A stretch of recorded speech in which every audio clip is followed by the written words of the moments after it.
శ్రీ మహాగణాధిపతయే నమః. ఈరోజు మనం 2024 సంవత్సరం సెప్టెంబర్ నెల మాస ఫలాల్లో భాగంగా తులారాశి వారికి ఈ మాసం ఎలా ఉంటుంది అనేటువంటి అంశం గురించి తెలుసుకోవడానికి ప్రయత్నం చేద్దాం. ఇది తెలుసుకోబోయే ముందు ఒక్కసారి మనం తులారాశి అంటే ఏంటో ఒకసారి చూద్దాం. తులారాశి అనగానే చిత్తా నక్షత్రం 3-4 పాదాలు, స్వాతి నక్షత్రం 1-2-3-4 పాదాలు, విశాఖ నక్షత్రం 1-2-3 నక్షత్ర పాదాల్లో జన్మించిన వాళ్ళందరినీ కూడా మనం తులారాశి జాతకుల కింద పరిగణిస్తాం. ఈ మాసం గ్రహగతులను కనుక పరిశీలించినట్లయితే వృషభంలో గురుడు, మిథునంలో కుజుడు, సింహంలో రవి బుధులు, కన్యలో నీచబట్టిన శుక్రుడితో కలిసిన కేతువు, కుంభంలో శని, మీనంలో రాహువు సంచరిస్తున్నారు. ఈ మాసంలో రవి, బుధ, శుక్రులు వారి వారి స్థానాల్లో మార్పు చెందడం అనేటువంటిది కూడా జరుగుతోంది. ఇవన్నీ కూడా ఈ మాసం ప్రధానమైనటువంటి ఫలితాలని నిర్దేశిస్తోంది. ఈ మాసం గ్రహగతులను కనుక పరిశీలించి చూసినట్లయితే తులారాశి వారికి అధిక భాగం శుభ ఫలితాలు గోచరిస్తున్నాయి. అధిక భాగం అనేక రంగాల వాళ్ళకి మంచి ఫలితాలు ఉంటాయి. కొన్ని విషయాల్లో మాత్రం, ముఖ్యంగా స్త్రీ సంబంధమైనటువంటి విషయాల్లో, ఆర్థికపరమైన విషయాల్లో కొన్ని చిన్న చిన్న ఇబ్బందులు వచ్చే పరిస్థితులు ఉన్నాయి. కనుక ఈ మాసం తులారాశి వాళ్ళు తప్పనిసరిగా శుక్రుడికి సంబంధించిన ప్రత్యేకమైనటువంటి శాంతి పరిహార క్రియలను జరిపించుకోవాలి. ఈ శాంతి పరిహార క్రియలు అనేటువంటిది ఈ వీడియో చివరిలో మీకు ఇవ్వడం జరుగుతుంది. కనుక ఆ పరిహారాలను కాస్త గమనించి చేసుకునేటట్లయితే ఈ మాసం మొత్తం తులారాశి వాళ్ళకి అద్భుతంగా ఉంటుందని చెప్పడంలో ఏమాత్రం సందేహం లేదు. ఇకపోతే విద్యార్థుల విషయాన్ని కనుక కాస్త పరిశీలించినట్లయితే విద్యాయోగం బాగుంది. మరిన్ని శుభ ఫలితాల కోసం మేధో దక్షిణామూర్తి స్తోత్రాన్ని పఠించండి. తద్వారా మీకు విద్యాభివృద్ధి బాగా పెరుగుతుంది. మంచి ర్యాంకులు వస్తాయి. మీరు కోరుకున్న యూనివర్సిటీస్లో సీట్లు లభిస్తాయి. విదేశీ విద్యను అభ్యసించడానికి ప్రయత్నం చేస్తుంటారో వాళ్ళకి అనుకూలమైన కాలం అని చెప్పవచ్చు. ప్రభుత్వ రంగ, ప్రైవేట్ రంగ ఉద్యోగస్తులు ఎవరైతే ఉంటారో వాళ్ళకి ఇక కొంచెం అడకత్తరలో పోక చెక్కలాగా ఉంటుంది వీళ్ళ పరిస్థితి. ఆర్థికంగా మీకు రావాల్సిన జీతము, టీఏలు, డిఏలు, బకాయిలు ఏదో ఒక కాలంలో మీకు చేతికైతే అందుతాయి. మీకు రావాల్సిన డబ్బులన్నీ చివరి నిమిషంలో అయినా వస్తాయి. కానీ ఇక్కడ మీరు చేసేటువంటి కార్యాలయ ప్రదేశంలో, అంటే మీరు చేసేటువంటి వర్క్ ప్లేస్లో మీకు అనుకోని ఒత్తిడి ఎదురవుతూ ఉంటుంది. దీని నుంచి బయటపడటానికి కొంతకాలం పాటు సెలవులు పెట్టవలసిన పరిస్థితులు కూడా గోచరిస్తున్నాయి. ఈ విషయంలో కాస్త జాగ్రత్తగా ఉండండి. కొంచెం ఈ మాసం ఉద్యోగులు మాత్రం కొంత సంయమనాన్ని పాటించడం అనేటువంటిది ముఖ్యంగా చెప్పదగిన సూచన. ఏ పని చేపట్టినా కూడా చక్కగా విజయాన్ని సాధించగలుగుతారు. అనవసరమైన భయాలు, అపోహలకి తావివ్వద్దు. గతంలో ఏర్పడినటువంటి ఇబ్బందులన్నీ కూడా ఈ మాసం నుంచే క్రమక్రమంగా తొలగిపోవడం అనేటువంటిది మొదలు పెడుతున్నాయి. అనవసరమైనటువంటి అనుమానాలకు పోయి చేయవలసిన ప్రయత్నాల్లో మీకు మీరుగా ఆటంకాలని కల్పించుకోవటం అనేటువంటి విషయాన్ని మానేయండి. రహస్య శత్రు బాధ ఉంది, వీళ్ళ నుంచి తప్పించుకోవడానికి ప్రయత్నం చేయండి. కానీ ఈ శత్రువుల మీదకి ఎదురు దాడి చేయటం, మాటలతో దాడి చేయటం ఇటువంటివి గనక చేసేటట్లయితే మీరు ఆర్థికంగా కానీ సామాజికంగా కానీ నష్టపోతారు.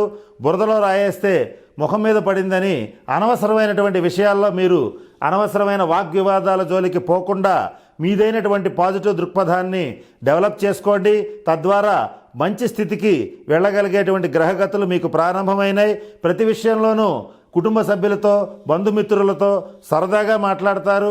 మీ వాక్చాతుర్యంతో వాళ్ళందరినీ మెప్పిస్తారు. గతంలో శత్రువులుగా మారిన వాళ్ళని కూడా మీ యొక్క బుద్ధి చతురతతో, వాక్ చతురతతో చక్కగా మిత్రులుగా చేసుకోగలుగుతారు.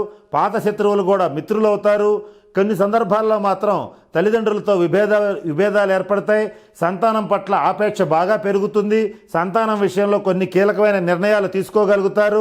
పెద్ద పెద్ద ఆపదలు చుట్టుముట్టినా కూడా ఏమాత్రం బెనక్కుండా మీరు వాటి నుంచి తప్పించుకోవడానికి మీదైనటువంటి పంథాలో ముందుకు దూసుకువెళ్ళగలుగుతారు. ఇక వయసు పెరిగినటువంటి వాళ్ళకి కొన్ని విషయాల్లో మాత్రం కొంత అవగాహన రాహిత్యం, అనారోగ్య సమస్యలు ఏర్పడతాయి. తద్వారా కొన్ని ఇబ్బందులకు గురవుతారు. కనుక ఈ మాసం ఈ మాసం నుండి అనుకూలమైనటువంటి గ్రహగతులు వస్తున్నాయి. కనుక అనవసరమైన ఆలోచనలు చేయవద్దు. అతిగా ఆలోచించడం వల్ల నిద్రాభంగం అవుతుంది. తద్వారా ఆరోగ్యం కూడా చెడిపోతుంది.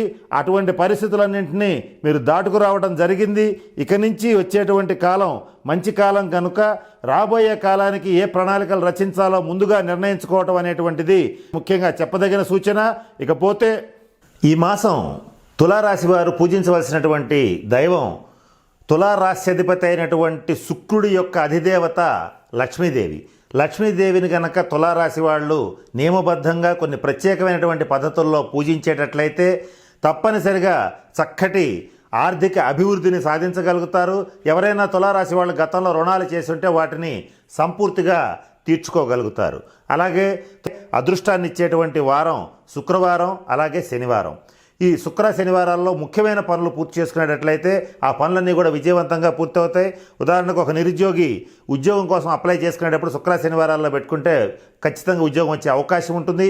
అలాగే ఏదైనా సరే పెద్ద పెద్ద ప్రాజెక్ట్స్ చేసేటప్పుడు, ముఖ్యమైన నిర్ణయాలు చేసేటప్పుడు వీలైనంత వరకు శుక్ర శనివారాల్లో చేసేటట్లయితే అనుకూలమైనటువంటి ఫలితాలు వస్తాయి. అలాగే అదృష్టాన్ని ఇచ్చేటువంటి సంఖ్య 6. అలాగే మీరు వాడేటువంటి వాహనాలకు కానీ, అలాగే మీరు వాడేటువంటి సెల్ ఫోన్స్ కానీ టోటల్ 6 వచ్చేటట్లయితే అవి మీకు మంచి అదృష్టాన్ని తెచ్చిపెడతాయి. అలాగే అదృష్టాన్ని ఇచ్చేటువంటి లోహం బంగారం.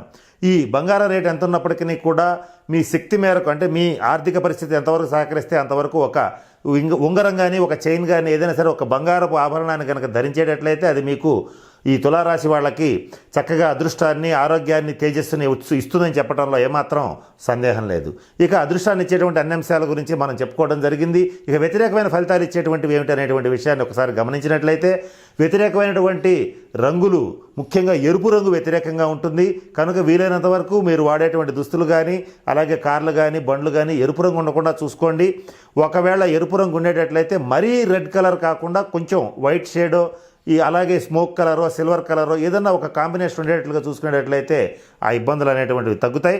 అలాగే దురదృష్టాన్ని ఇచ్చేటువంటి వారం వచ్చేటప్పటికి మంగళవారం. కనుక వీలైనంత వరకు ముఖ్యమైన పనులు, ముఖ్యమైన ప్రయాణాలు ఏమన్నా ఉంటే మంగళవారం నాడు ఉండకుండా చూసుకోండి. వీలైనంత వరకు వాయిదా వేసుకోండి.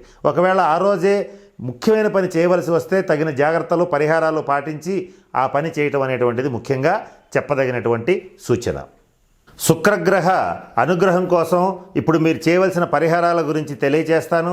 వాటిలో మొదటిగా మీ దగ్గరలో ఉన్నటువంటి శివాలయంలో శుక్రగ్రహానికి సంబంధించినటువంటి జపం చేయించి బొబ్బర్లు దానం ఇచ్చేటట్లయితే శుక్రగ్రహ శాంతి అనేటువంటిది జరుగుతుంది. ఇది మీరు ఎక్కడైనా శివాలయంలో చేయాలి కానీ ఇంట్లో చేయడానికి పనికిరాదు. కనుక ఇంట్లో మీ అంతటి మీరుగా చేసుకోగలిగినటువంటి పరిహారాల గురించి ఇప్పుడు మీకు నేను తెలియజేయడానికి ప్రయత్నం చేస్తాను. వాటిలో మొదటిగా మీరు ప్రతి శుక్రవారం నాడు గోసేవ చేయండి. వీలైనంత వరకు అవకాశం కనుక ఉండేటట్లయితే మీరు తినేటువంటి ఆహారంలో కొంత భాగం సపరేట్గా గోవుకి కేటాయించండి. అంటే ఆవుకి ఆహారం తవుడు కావచ్చు, గ్రాస్ కావచ్చు, ఏదైనా సరే అది తినేటువంటి ఆహారం దానికి పెట్టి తర్వాత మీరు తినేటట్లయితే ఇలా ఎవరైతే ప్రతినిత్యం చేస్తూ ఉంటారో వాళ్ళకి జీవితంలో శుక్రగ్రహ అనుగ్రహం వల్ల భోగభాగ్యాలకి తిరుగుండదనేటువంటిది జ్యోతిష్శాస్త్రం చెప్తోంది. కనుక మీరు పాటించగలిగినంత మేరకు గోసేవ ఇలా చేసుకుంటే శుక్రగ్రహ శాంతి అనేటువంటిది తప్పనిసరిగా జరుగుతుంది. కర్పూరం, పెరుగు, నెయ్యి ఇవి మీ దగ్గరలో ఉన్నటువంటి శివాలయంలో శివుడి అభిషేక నిమిత్తం కానీ ఏ నిమిత్తమైనా సరే ఇచ్చేటట్లయితే చక్కగా మీకు శుక్రగ్రహ శాంతి అనేటువంటిది జరుగుతుంది. ఇది శుక్రవారం చేస్తే మరిన్ని శుభ ఫలితాలు ఉంటాయి. అలాగే మీరు మరి ముఖ్యంగా బియ్యము, బార్లీ వంటివి కూడా దానం చేసినా కూడా శుక్రగ్రహ శాంతి అనేటువంటిది కలుగుతుంది.